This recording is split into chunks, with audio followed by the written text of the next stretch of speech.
एक seat Bharatiya Janata party नहीं जीत सकते। लाओ स्टाम्प पेपर पे हम लिख करके देते हैं। क्या कह रहे हैं कि मोहित खान का सैंपल मैच नहीं हुआ, क्या कहेंगे इस पर? अब वो रिपोर्ट आई है, हाई कोर्ट में गई है, हाई कोर्ट ने इस बात को माना है, अखबार छाप रहा है, असलियत क्या है बता पाना थोड़ा मुश्किल काम है।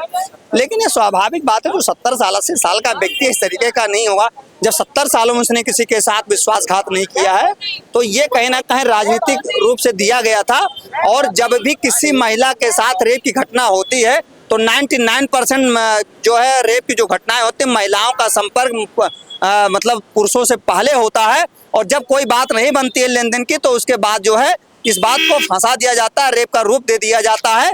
ये गलत तरीके हैं। आप कहीं भी जाएंगे, सुप्रीम कोर्ट ने भी कई जगहों पर माना है, हाई कोर्ट ने भी कई जगहों पर माना है कि महिलाएं रेप और दहेज उत्पीड़न जैसी चीजों का, घरेलू हिंसा जैसी चीजों का गलत फायदा उठा रही हैं। और कई बार तो हमने देखा लखनऊ जैसे शहर में लड़की ने खुद अपने माँ, अपने बाप और अपने भाई पर रेप करने का आरोप लगाया, अपने प्रेमी के साथ भाग गई और 5 साल बाद जब न्याय आता है, वो पति उसका छोड़ देता है प्रेमी, तो वो जाके कोर्ट में कहती है कि अपने भाई और अपने बाप पर मैंने गलत आरोप लगाया था। तो इस तरीके की घटनाएं होती हैं। न्याय होने के बाद में ही पत्रकारों को भी, अखबारों को भी इस तरीके की बातों को छापना चाहिए। अनावश्यक किसी को बदनाम नहीं करना चाहिए। उपचुनाव होना है, उससे पहले ये घटना होती है, अब ये कुछ और खुलासा हो जाता है, इसका असर कुछ पड़ेगा चुनाव पर? ये हमको लगता है कि मीडिया जो है, मीडिया बहुत तेजी के साथ पहले हम की खबर में आगे बढ़ने की कोशिश करता है। उसके पास कोई सोर्स नहीं होते, झूठी अफवाहें फैलाते हैं। हमने तो अभी 1 साल पहले देखा था कि एक दैनिक जागरण अखबार है, एक प्रतिष्ठित अखबार है, उसने सुबेरे में अखबार पढ़ा तो उसमें लिखा था कि जो है पाकिस्तान में सर्जिकल स्ट्राइक, बाद में सेना ने किया और बाद में सेना कहती कि साहब ने तो कोई स्ट्राइक नहीं किया। तो ये मीडिया के लोग हैं, चाटकारिता या तो चाटकारिता कर रहे हैं तो सरकार बदनामी करने काम कर रहे हैं। अब कभी कभी ऐसा भी होता है कि हम जिसको चाहते हैं कि हमारा फायदा हो रहा है, हमारे लिए बात की जा रही है, वैसा नहीं होता। नेगेटिव एनर्जी भी उसके साथ आती है, नेगेटिविटी आती है। तो ये मीडिया वालों को बचना चाहिए इन सब चीजों से करने से। और बाकी जो न्याय है कोर्ट देता रहेगा, लोग सुनते रहेंगे, ऐसे चलता रहेगा, कोई ऐसी बात नहीं है। ज्यादातर केसों में हमने देखा है सरकारी मशीनरी जो बात कहती है वो गलत ही निकलता है और लोग अपराधी छूट जाते हैं। जिन्हें अपराधी तथाकथित अपराधी छूट जाते हैं और जो अपराधी होते हैं वो भी छूट जाते हैं उसी के चक्कर में। आपके पास क्या इसे देखते हैं? मोहित खान मामले में एक नया खुलासा हो गया, उनकी डीएनए सैंपल मैच ही नहीं हुआ। किसका? मोहित खान का। क्या है मोहित खान, क्या हुआ उसको? अयोध्या में जो बलात्कार में और उनका घर गिरा दिया गया, कई चीजें नुकसान की गई, अब उनका डीएनए सैंपल मिसमैच हो गया है। तो ये तो सरकार की उपलब्धियों में कहा जाएगा। हाँ। सरकार की उपलब्धियों में बुलडोजर है ना, गिरा के मार देना है और रिपोर्ट को फर्जी रिपोर्ट दिखा देना, फिर जब जांच होती है तो पता चलता है कहीं नहीं कुछ पाया जाता है। तो ये तो सब चलता रहेगा जब तक ये सत्ता में है, ऐसी हरकतें सब चलती रहेगी। सत्ता ही परिवर्तन इनको न्याय दिला सकती। सत्ता में है जब तक ऐसी चलती रहेगी। कैसे देखते हैं मोहित खान ने डीएनए सैंपल मैच नहीं हुआ है? नहीं मैच हुआ तो कोर्ट में मुकदमा चल रहा है, अब न्याय मिलेगा, कोर्ट जो फैसला देगा वही माना जाएगा। हाँ। लेकिन तो उनके नौकर का मैच हो गया और उनका नहीं मैच हुआ और इस पर बहुत बतंगड़ हुआ था, क्या कहेंगे अब? अब देखिए जो बतंगड़ हुआ, अब न्यायालय में मुकदमा चल रहा है, न्याय की उम्मीद है कि उनको न्याय मिलेगा।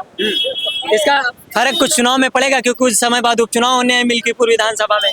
मिल्कीपुर विधानसभा में चुनाव जो है समाजवादी पार्टी बहुत आगे चल रही है, बढ़त बना चुकी है, वहाँ फायदा किसी को नहीं मिलने वाला, समाजवादी पार्टी ही वहाँ जीतेगी। ये तो केवल प्रोपगंडा है कि फायदा और नुकसान, क्योंकि समाजवादी के वोटर ज्यादा है वहाँ और वही जीतेंगे। समीकरण भी बता रहा कि समाजवादी पार्टी ही जीतेगी। तो ये एक तरह को गुमराह करने वाली बात है। और नहीं तो जो है मिल्कीपुर में और कटहरी में और करहल में ये सब जगहों पे जो है समाजवादी पार्टी ही जीतेगी। लेकिन लगातार आरोप लग रहे हैं, इतना चल रहा था कि वो बलात्कार है, ये वो सब चल रहा था। अब उसको जब डीएनए सैंपल आया, ये अखिलेश यादव ने भी कहा था डीएनए जांच करवाई, अब जांच हुई तो निर्दोष हो, डीएनए मैच नहीं किया गया। अब इस पर क्या कोई कार्रवाई होगी या?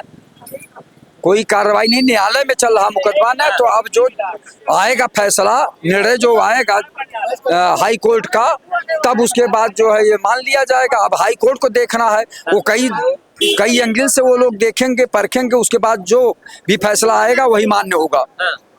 नियम में यही है। नियम में यही, लेकिन जब ये केस हुआ था तो बीजेपी नेता लगातार आरोप लगा रहे थे, समाजवादी नेता और अखिलेश यादव ने कहा था डीएनए के लिए, और डीएनए जांच हुई। अब आरोप लगा के किसी को भी बंद करा सकते हो, लेकिन न्यायालय है ना, हाँ थोड़ा तकलीफ होता है, बताते हैं ना कि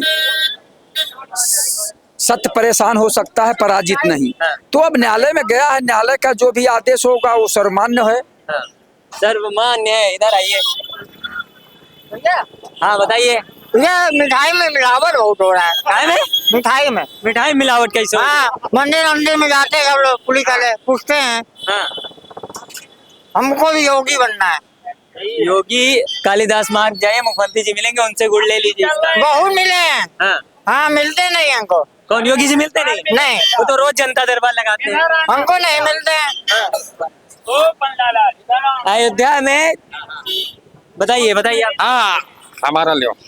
अयोध्या में जो चर्चा चल रही थी मोहित खान को लेकर, अब उनका डीएनए मिसमैच हो गया, क्या कहेंगे? राम मंदिर बन गया।